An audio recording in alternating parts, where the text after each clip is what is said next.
Le contraire d'un minélite. Ça vient du grec méga qui veut dire grand et lite qui veut dire pierre. Des grandes pierres. Ah oui, c'est pas spécialement du Nil. Ah bah, il y a différentes sortes de mégalithes. Il y a différentes sortes de mégalithes. Alors, ce qu'on appelle des mégalithes, c'est en fait les premières constructions que les hommes ont faites.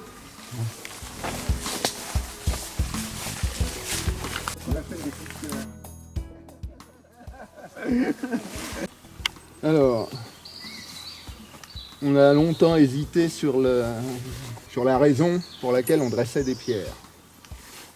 On a pensé à des monuments funéraires, à des lieux de culte, à des stèles commémoratives, voire à des panneaux indicateurs.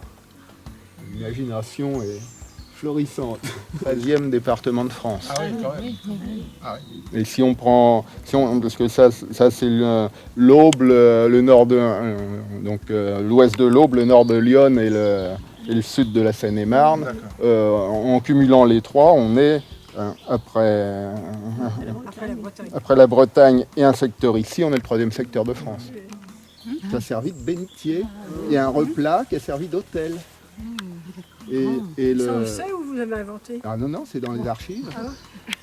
J'invente rien, moi. Jamais nous invente des histoires. J'invente rien. Voici Pinot.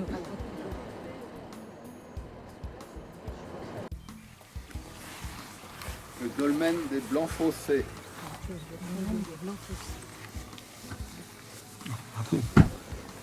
Alors, qu'est-ce que c'est qu'un dolmen? On a pendant très longtemps cru que c'était des hôtels païens. On imaginait qu'il y avait des sacrifices humains dessus, qu'il y avait plein de choses. En fait, c'est un tombeau. Et ils n'étaient pas comme ça à l'origine. Il y avait une butte de terre par-dessus. Tumulus. Et ça, c'était simplement le caveau au milieu du tumulus.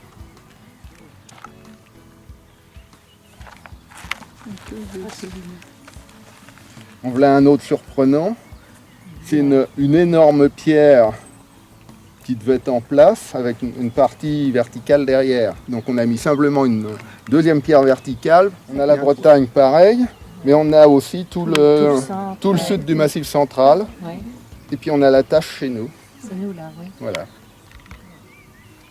Il y en a beaucoup plus. Il y en a beaucoup plus. Oui.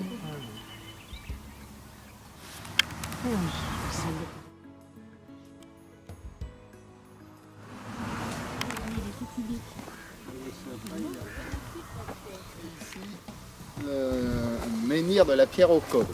Oui. C'est le même nom que celui de Tremblay. Oui. Mais il est bien plus grand celui-là. Alors celui-là est bien plus grand et en plus il a perdu vraisemblablement un tiers de sa hauteur. Ah, d'accord. Une cassure sur le haut. C'était sûrement le plus grand du secteur. La pierre d'Attila. Quand Attila est passé, on dit qu'au champ du Coq tous les matins, elle se retourne et fait un demi-tour sur elle-même. Alors celle-là, elle est presque droite.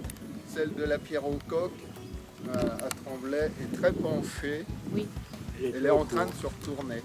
Il est en train de se retourner. Voilà. Oh.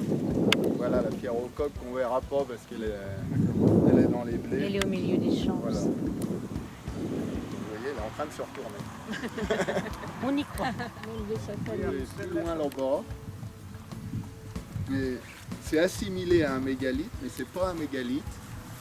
C'est un polissoir. C'est un polissoir. Ah oui, parce que oui, il y a des marques. Voilà. Il y a des marques. L'âge de la pierre polie. On polissait des pierres Ah ouais. sur ces pierres très dures là, on polissait des pierres un peu moins dures, surtout des silex d'ailleurs. Et à force de polir, on a fait des rainures.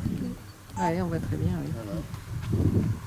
Il y a donc les rainures là, et puis ça se voit pas très bien sur celle-là, mais on va en voir une autre où on le voit mieux. Il y a ce qu'on appelle une coupelle, c'est-à-dire qu'on polissait les tranches là et les côtés là. Et on était le premier, en 1880, le premier département de France.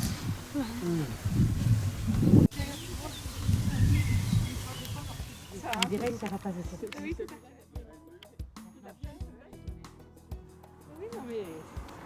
Et on a ici la petite Marguerite.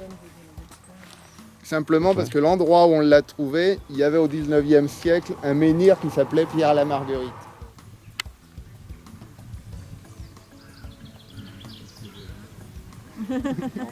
C'est le plus grand du département. Quelle hauteur il fait? Ça doit être 3,20 écrit là. 3,20 m. 3,20 m. Quand on Donc, passe sur la route, on n'a pas l'impression. Oui, Non, non, non. Il faut être au pied, voilà, il faut être Regardez avec par l'échelle. rapport Par à- rapport Par au rapport au monsieur qui... monsieur, Oui. la pierre d'Attila qu'on a vue tout à l'heure, elle fait 2,75 m. Ah oui, il y a quand même... Voilà, mais bon, il en y a manque quand même- un bout. Oui. La pierre aiguë à Resson, elle fait 1,50 m. La pierre à l'abbé, pareil. Et la pierre au coq, 1,25 m. Oui, la pierre au coq. Elle est toute petite. La pierre. Donc c'est les 5 qui restent en place. Il y en a Il y en a une beaucoup de moyens. dans la cour du musée Saint-Loup aussi, qui vient de Barbuil.